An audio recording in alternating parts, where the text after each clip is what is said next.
Bem-vindo a todos, pessoal. E aqui então a gente vai continuar a nossa aula de despesa orçamentária pública e falando da parte das classificações, que é uma parte que despenca na hora da sua prova. Principalmente quando a gente trata da classificação por natureza de despesa. Lembra, pessoal, a gente também falou dessa natureza de despesa quando a gente falou também de receita pública. Tá vendo? Tem um certo paralelo, né? Você aprendendo bem a parte de receita pública, você consegue chegar aqui na parte da nossa despesa pública de uma forma bem mais facilitada.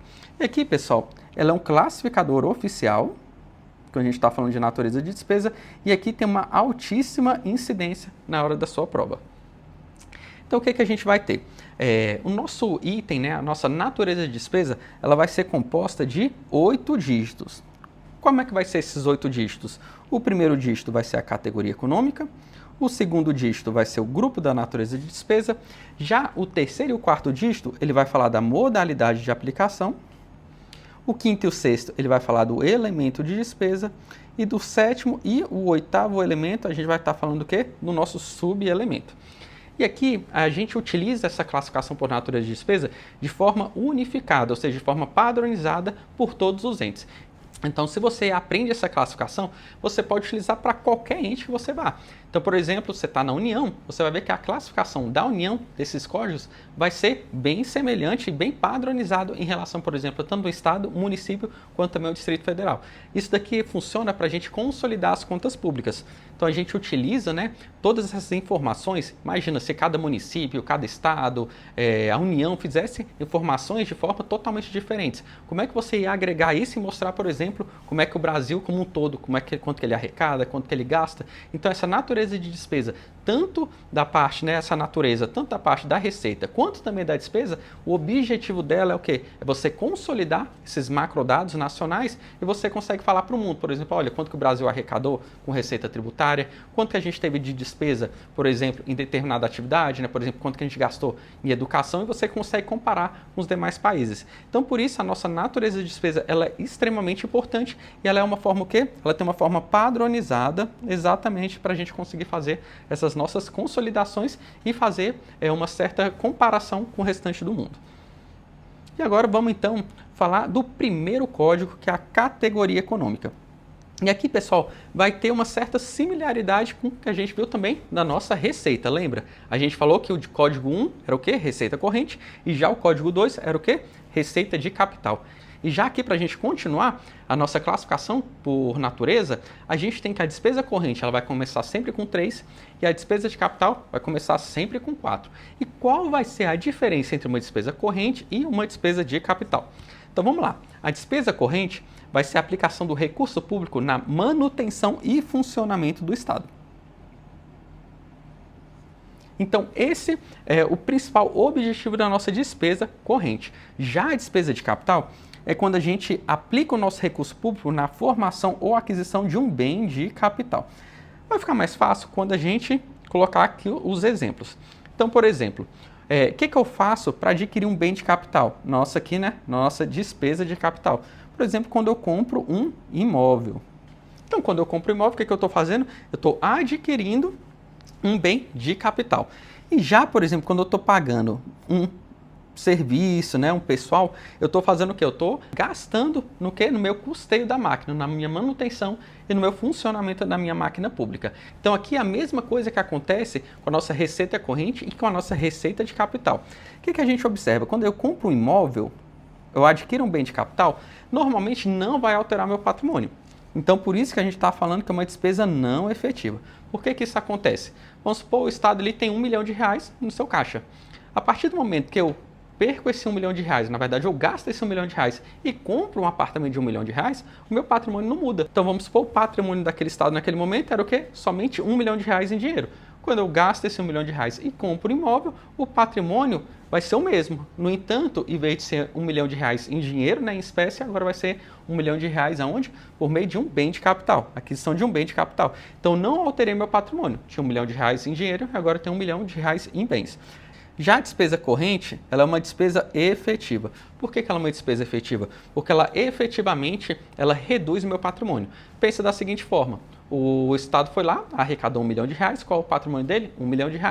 A partir do momento que eu peguei esse R$ 1 milhão e eu paguei um servidor, paguei um prestador de serviço, o que vai acontecer? Vai baixar todo o meu patrimônio, o patrimônio do Estado vai zerar e eu vou ter ali a prestação de serviço, né, por parte do servidor público ou então ali do contratado. Mas depois que houver essa prestação de serviço, o patrimônio do Estado vai efetivamente reduzir, porque ele tinha R$ 1 milhão de recursos, né, e agora vai ter zero. Então, por isso que a gente fala que essas despesas correntes são despesas efetivas, porque elas efetivamente reduzem o nosso patrimônio público quando elas efetivamente são realizadas. E agora, então, vamos para algumas questões. Quanto ao motivo do dispêndio, a despesa pública pode ser classificada em despesa corrente, que é aquela que resulta da manutenção das atividades próprias do Estado e acarreta o aumento do patrimônio do Estado.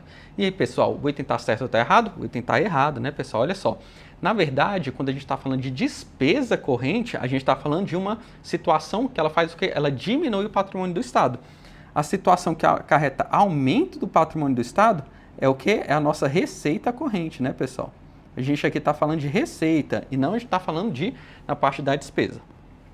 As despesas correntes não contribuem diretamente para a formação ou aquisição de um bem de capital, enquanto as despesas de capital contribuem.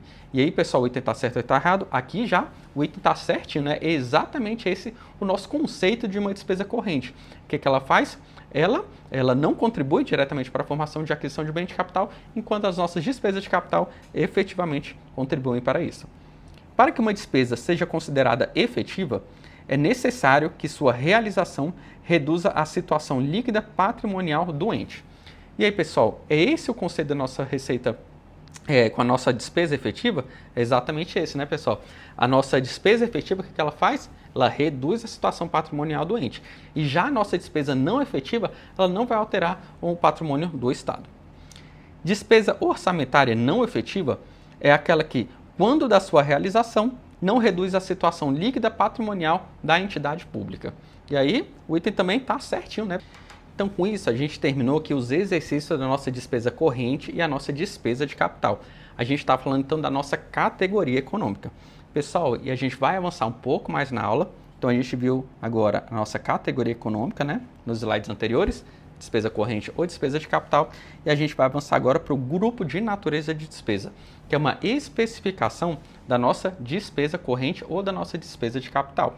Então, aqui, pessoal, então a gente tem a nossa despesa corrente, né, categoria econômica, e quais são os grupos de natureza de despesa, o GND, que tem dentro de cada uma dessas categorias econômicas. Quando eu estiver falando da minha despesa corrente, eu vou ter o item 3.1, pode ser pessoal, então vou estar utilizando minha despesa corrente para 3 tipos de despesa. Ou eu vou gastar com pessoal, ou eu vou gastar com juros e encargos da dívida, ou então com outras despesas correntes. E já se eu estiver falando de uma despesa de capital, vão ser também 3 tipos. Ou vai ser investimentos, inversões financeiras, ou então amortizações da dívida. E a gente vai entrar então em cada uma dessas classificações para você. Então vamos lá. A gente vai começar então falando das classificações, né, dos grupos de natureza de despesa dentro da nossa despesa corrente. O primeiro é o que? O item 3.1. Por que é 3.1? O item 3, que a gente está falando da despesa corrente, e o primeiro item, então, dentro da nossa despesa corrente. A gente está falando de pessoal e encargos sociais. O que tem, então, dentro dessa despesa de pessoal e encargos sociais? São despesas orçamentárias com pessoal ativo, inativo e pensionista. Então, é tanto você que vai entrar na administração pública, quanto também você que vai depois, né, a gente passou no concurso público e conseguiu a aposentadoria. Também está aqui, né, dentro dos inativos. E, por algum caso, houve algum falecimento do servidor público, os pensionistas, né, que seriam ali os beneficiários, também entram aqui nesse conceito de pessoal e encargos sociais da nossa classificação de despesa corrente. E, pessoal, entra também os mais variados tipos de vínculo que você pode ter com o serviço público, como, por exemplo, os mandatos eletivos. Então, aqui você tem presidente, governador, prefeito, vereador, deputado, senador, enfim, todas essas pessoas que têm o quê? Um mandato eletivo. Você tem os cargos, tanto os cargos efetivos quanto os cargos comissionados. Você tem as funções de confiança e outras funções também, até transitórias dentro da administração pública. A gente tem os empregos públicos, é o caso, por exemplo, né, do pessoal da IBSER, pessoal do SERPRO, DataPrev, todos eles entram aqui no conceito de empregado público, tanto a pessoa que é civil quanto também os militares e também os membros de poder. Então a gente observa aqui que são os mais variados vínculos que a pessoa pode ter com o serviço público que vai entrar aqui dentro do nosso conceito de pessoal e encargos sociais. Mas aqui a gente tem que tomar cuidado com algumas exceções. Sabe aquelas pessoas que são terceirizadas na administração pública? Elas não fazem parte desse item de pessoal e encargos sociais. Então aqui não é incluído o que? A nossa terceirização. Esse pessoal de terceirização não é da administração pública, é de uma empresa. Então o que acontece? O governo ele vai e ele não toma diretamente o serviço dessa pessoa. Ele contrata uma empresa e essa empresa contrata o pessoal e essas pessoas prestam serviço para a administração pública. Então a despesa de pessoal aqui não é diretamente do Estado. Então aqui o vínculo que o Estado tem com essas empresas de terceirização não é um vínculo direto ali de prestação de serviço, mas vínculo contratual. Então por isso que essas empresas, a terceirização não faz parte do pessoal e encargos sociais aqui do nosso Estado. E também não inclui os benefícios de servidores, como a alimentação, creche. Isso daqui a gente vai ver que esses benefícios de servidores, eles são ali, é um benefício que a gente dá para o servidor público, mas ele não é tido, não é entendido como um gasto efetivo de pessoal. Aqui ele vai entrar na parte de outras despesas correntes que a gente vai ver no item 3.3. Então o que você tem que levar para a hora da sua prova?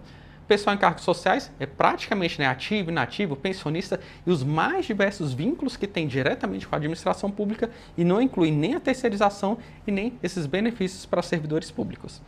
E para deixar um pouco mais prático, não ficar só na teoria, nossa administração financeira orçamentária, eu trouxe aqui quanto que a União gastou com o pessoal em cargos sociais quando em 2023. Então ela gastou cerca de 364 bilhões com os mais variados tipos de servidores públicos, inativos, pensionistas e também esses mais diversos mandatos eletivos. Então a gente observou aqui que a União gastou 364 bilhões e ela tem atualmente, entre servidores ativos, inativos e pensionistas, cerca de 1.266.000 servidores. E agora então a gente vai avançando um pouco mais a nossa despesa corrente. Então a gente sabe que está em despesa corrente, porque eu começo aqui com o dígitozinho 3, e a gente vai agora para o segundo tipo da nossa despesa corrente. O segundo grupo de natureza de despesa, que é o nosso juros e encargos da dívida. O que acontece aqui, pessoal? São despesas orçamentárias com pagamento de juros e outros encargos de operação de crédito. Então aqui, o que acontece? O Estado ele faz o quê? Ele pega um dinheiro emprestado e ele tem que fazer o quê? Ele tem que remunerar, enquanto ele não quita a sua dívida, ele tem que pagar os seus juros, Então seria aqui o aluguel do dinheiro que o Estado pega. E aqui a gente tem que tomar cuidado, porque a gente está falando da despesa, pessoal. Lembra quando a gente falou de operação de crédito? Aquilo ali era o que? Era uma receita para o Estado. Aqui é a consequência de eu ter feito uma operação de crédito, de eu ter feito um empréstimo. Tenho dois tipos de fazer o meu pagamento desses meus empréstimos para o banco. É tanto o pagamento do principal, quanto também o pagamento dos juros. Aqui nesse item 3.2, eu vou estar pagando apenas os juros para o banco, ou para a entidade, ou então para o particular, que pode ser um tesouro privado, por exemplo, o tesouro direto. Então, o que vai acontecer? Então, quando você paga uma parcela de um empréstimo, então, por exemplo, você pegou ali 100 mil reais emprestado. Uma parte desses 100 mil reais, vamos supor que você está pagando parcela de 3 mil reais por mês. Dentro dessa parcela de 3 mil reais, vai ter uma parcela, por exemplo, de R$1.000 que você vai estar efetivamente diminuindo a sua dívida. E já essa outra parte é só os juros, é o aluguel do seu dinheiro. Então, por exemplo, nessa parcela que eu paguei de 3 mil reais, a minha dívida era de 100 mil reais, ela baixou para 99 mil reais e os 2 mil reais foi só de juros. E esses 2 mil reais é o que? O aluguel do dinheiro, ou seja, é a remuneração que o banco ele tem que receber por ter colocado ali, por ter te emprestado o dinheiro. Então aqui, pessoal, é a nossa despesa orçamentária com pagamento de juros e outros encargos de operação de crédito. Inclui as operações de crédito tanto interna quanto também externas e também da nossa dívida mobiliária. Então aqui, pessoal, tanto eu peguei um empréstimo com o banco, quanto também eu peguei um empréstimo, por exemplo, com você, no Tesouro Direto, enfim. Independente da minha dívida, eu tenho que pagar esses juros. E aqui a gente colocou a título de ilustração. A União, por exemplo, em 2023, ela pagou 240 bilhões de reais em juros. Então, você está vendo, assim, uma conta, quando a gente está falando do endividamento da União, por isso que o pessoal tem muito cuidado com esse nível de endividamento. Então, direto na imprensa passa o quê? A preocupação com superávit primário, com déficit primário, que depois a gente vai ver essas variáveis, mas a gente observa aqui que quanto maior o endividamento do Estado, maior vai ser essa conta aqui de quê? Dos nossos juros e encargos sociais. Então, por isso, você observa aqui que essa conta, ela não chega a ser igual ao pessoal, mas é um valor expressivo. Então você vê que quase 2/3 do que você paga com o pessoal é para você remunerar esse aluguel do dinheiro que você já pegou emprestado em algum momento. E essa dívida aqui, pessoal, às vezes é uma dívida histórica, foi há 20, 30 anos que ela foi feita e agora que a gente está sentindo os efeitos, né, desses juros que a gente vai carregando essa dívida pública. E aqui eu coloquei apenas uma informação para vocês, né? Por exemplo, que a nossa dívida encerrou março em cerca de 6,64 trilhões de reais, conforme aponta o estudo aqui do nosso Tesouro Nacional. E agora então, a gente já viu o item 3.1, pessoal, encargos sociais, o item 3.2, que é o quê? Juros e encargos da dívida, e agora a gente vai no item 3.3, 3, despesa corrente, e o item 3.3 é o nosso grupo de natureza de despesa, que é de outras despesas correntes. Aqui, pessoal, é um caráter mais residual. Então a gente viu que se refere ao quê? A manutenção e funcionamento da máquina administrativa e não se refere à nossa despesa à aquisição de um bem de capital. Então o que a gente verifica? Ela é uma despesa corrente e ela não é nem pessoal, encargos sociais e nem juros, ela vai entrar então aqui nessas outras despesas correntes. Então tudo que for despesa corrente e não for dos itens anteriores, coloca aqui dentro dessa classificação. É um caráter, então, por isso que a gente chama de caráter residual. Então, são despesas correntes não classificadas nas demais categorias, ou seja, tudo que não se refere a pessoal e nem juros. Exemplo, diárias, passagens, material de consumo, tudo isso vai ser o quê? Outras despesas correntes. Da mesma forma, transferência para creches, contratos administrativos e principalmente aqui a terceirização e também os benefícios de servidores. Então, quando eu faço a terceirização, lembra que eu falei? Eu não estou pagando diretamente aquelas pessoas, eu estou fazendo aqui uma contratação com uma empresa. Então, por isso que aqui ela vai entrar em outras despesas correntes. E aqui, pessoal, todos os contratos administrativos, essas transferências dos contratos administrativos, né? Elas vão entrar exatamente aqui. Então, por isso que ela é uma despesa bastante expressiva, né? Que ela abarca tudo que não seja as situações anteriores. E aqui a gente coloca, olha só, ela é tão expressiva, a gente vê, pessoal, né? A gente estava ganhando, né? Era 364 bilhões, e agora, com essas outras despesas correntes, a gente vê na União cerca de 2 bilhões que a gente gasta com esse tipo de despesa. E aqui, quais são as principais despesas, outras despesas correntes a nível da União? A gente tem o INSS, e aqui, pessoal, por que eu não posso colocar o INSS, que é uma aposentadoria, por que eu não posso colocar isso lá naquele item 3.1? Porque aqui, pessoal, o INSS, eles são os aposentados da iniciativa privada. Eles não fazem parte do quê? Do nosso poder público. Então, os aposentados do poder público, né, o aposentado do Senado, da Câmara, de um ministério, ele faz parte do item 3.1. Mas aqui, os aposentados das empresas privadas, né, que não tem a ver com o serviço público aqui diretamente, quando eles são aposentados, eles vão aqui para o nosso regime geral de previdência social, que é dentro de nossas outras despesas correntes. E aqui, pessoal, a gente também tem o Auxílio Brasil, foi 115 bilhões em 2023. Então aqui é só um panorama, pessoal, essa questão aqui não cai em prova, né? Isso daqui é só para você ter um panorama melhor da matéria e você conseguir assimilar melhor esse tipo de despesa. Então vamos agora para algumas questões. Juros e encargos da dívidas são despesas orçamentárias de capital. E aí, pessoal, o item está certo ou está errado? Está errado, né, pessoal? Juros e encargos da dívida é o quê? É despesa corrente, né? Não tem nada a ver com despesa de capital. Juros e encargos da dívida são despesas de capital, pois se relacionam ao endividamento público. E aí, pessoal, o item está certo ou está errado? Está errado, né? Efetivamente, eles se relacionam ao endividamento público, que você remunera esse endividamento público de duas formas, tanto por meio dos juros, quanto também pelas amortizações da dívida que a gente vai ver na despesa de capital. No entanto, juros e encargos da dívida não é uma despesa de capital, é uma despesa corrente.